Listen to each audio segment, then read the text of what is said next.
Hello vegetarian, ఇవాళ special వచ్చేసి methi paneer curry. ఈ పన్నీర్ కర్రీని అలా బటర్ నాన్ తీసుకొని ఆ పన్నీర్ ముక్క అలాగే కొద్దిగా గ్రేవీతో అలా నోట్లో పెట్టుకొని తింటే అద్దరిపోతుంది నా సామిరంగా.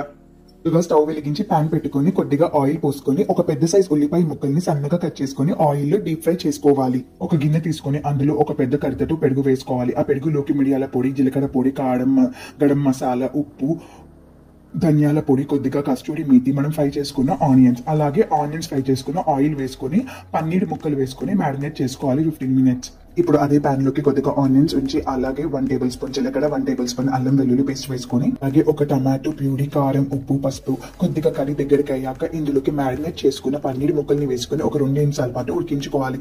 ఇందులోకి ఇప్పుడు మనము మెంతం కూడా వేసుకోవాలి. 3 కట్టల మెంతం కూడా వేసుకొని 15 నిమిషాలు కుక్ చేసుకున్న తర్వాత స్టవ్ ఆఫ్ చేసే ముందు మనం ఫ్రెష్ క్రీమ్ యాడ్ చేసుకుంటే అంతే, కర్రీ రెడీ.